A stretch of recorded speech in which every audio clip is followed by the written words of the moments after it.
بسم اللہ الرحمن الرحیم رب اشرح لی صدری ویسر لی امری واحلل عقدۃ من لسانی یفقہوا قولی۔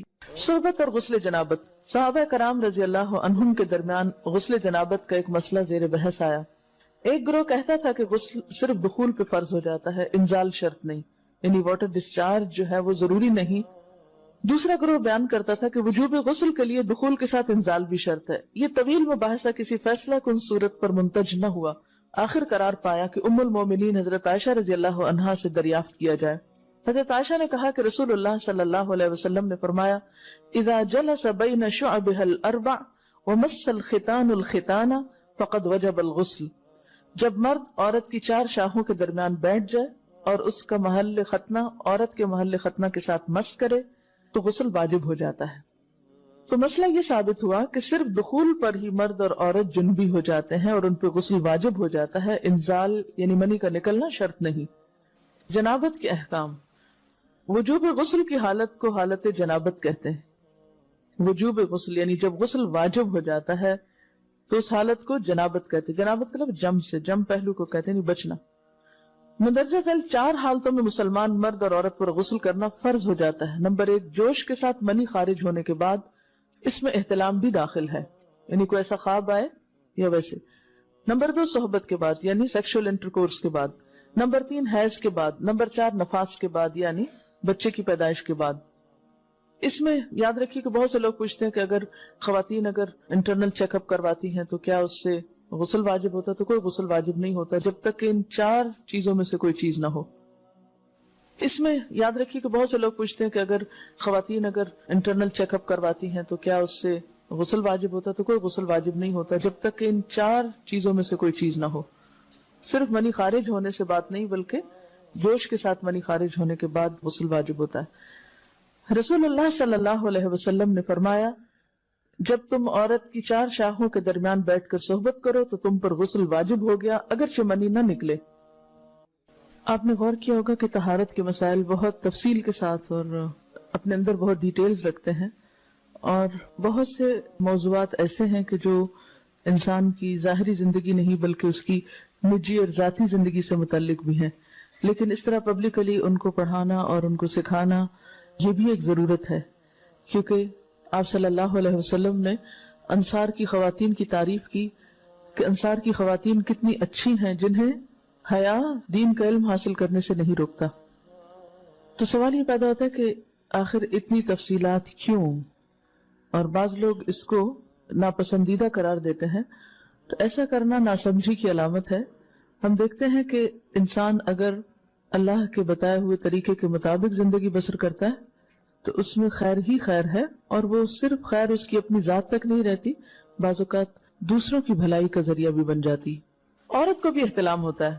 ام المومنین حضرت سلمہ رضی اللہ عنہا روایت کرتی ہیں کہ حضرت ام سلیم نے رسول اللہ صلی اللہ علیہ وسلم سے کہا، اے اللہ کے رسول، یقیناً اللہ حق سے نہیں شرماتا، یعنی حق بات اور ایک ضروری بات جو ہے اس کو واضح کرنا ضروری ہوتا ہے، اور اس معاملے میں شرم سے کام نہیں لینا چاہیے، کہیں ایسا نہ ہو کہ انسان انجانے میں غلط کام کرتا رہے۔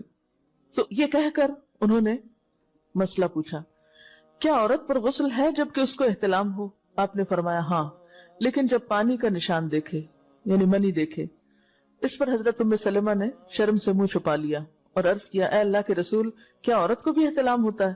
آپ نے فرمایا ہاں ہوتا ہے، تیرا داہنا ہاتھ خاک آلود ہو، یعنی ایک پیار کی ڈانٹ تھی۔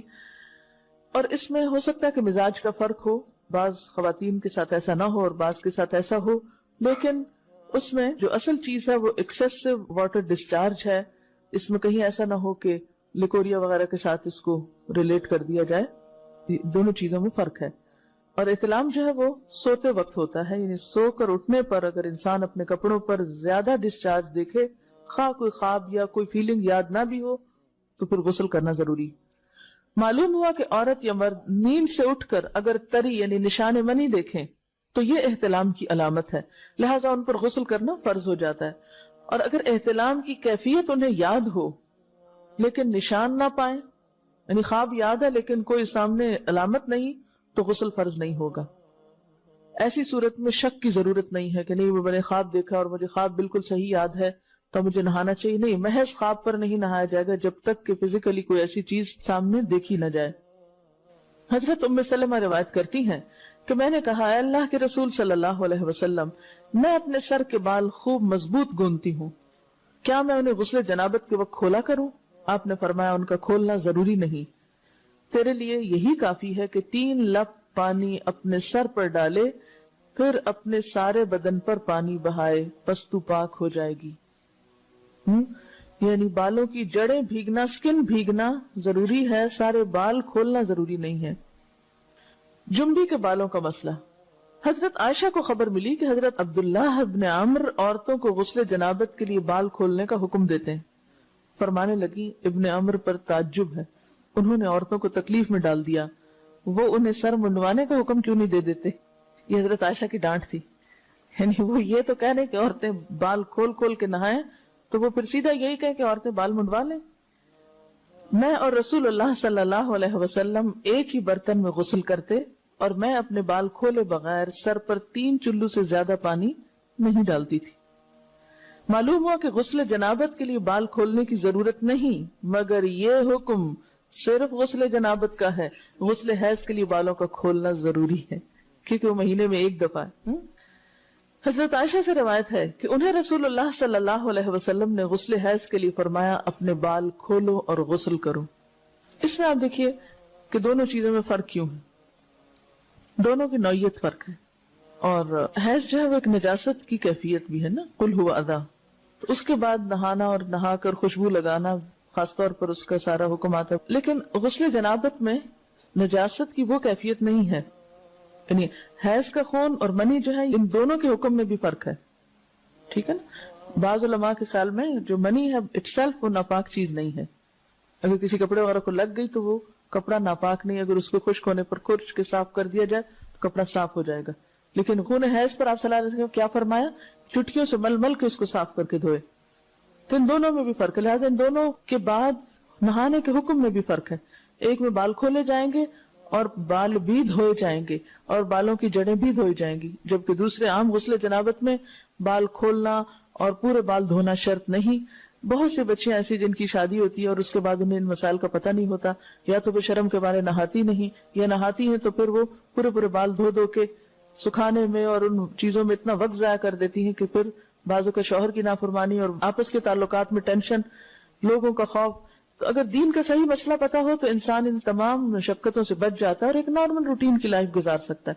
تو اس میں کیا صرف 3 کپ پانی، 3 لپ پانی، یعنی 3 دفعہ کیونکہ اگر ایک دفعہ ڈالنے سے پوری طرح نہیں بھیگا تو آپ یہ بھی کر سکتے ٹیپ کے آگے سر کر کے تو ساری اسکن جو ہے سر کی اس کو آپ گیلا کر لیں، پیچھے سے بال جو ہیں اگر لمبے ہیں تو ان کو ایک طرف کر دیں تاکہ پورے بال نہ دھونے پڑے، نہ سکھانے پڑے اور نہ خشک کرنے پڑے، اور باقی جسم پہ پانی بہا لیں.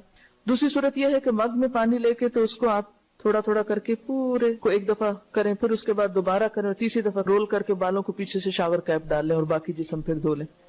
شاور کیپ سے کیا ہوتا ہے عام طور پر کہ پیچھے کے جو سارے لمبے بال ہیں پھر وہ نیچے گر کے گیلے نہیں ہوتے، وہ آپ کے سر پہ ٹک جاتے ہیں. تو سر کی اسکن دھوئیں اور بالوں کو جوڑے کی شکل میں باندھ کے اوپر شاور کیپ پہن کے پھر باقی جسم کو اچھی طرح دھو لیں. تو اس میں آپ دیکھیں کہ جب بالکل سر کے سکن کا حصہ ہی تر ہوگا، اور یہ 3 دفعہ کرنا ہوگا، ایک دفعہ سے نہیں کام چلے کہ 3 دفعہ کرنا تاکہ کوئی بھی بال برابر جگہ سکن کی خشک نہ رہ جائے. تو اس سے کیا ہوگا کہ جتنا کم بال گیلے ہوں گے اتنے کم دیر میں ان کو خشک بھی کیا جا سکتا ہے اور کسی بھی مشقت کے بغیر انسان نماز پڑھ سکتا ہے.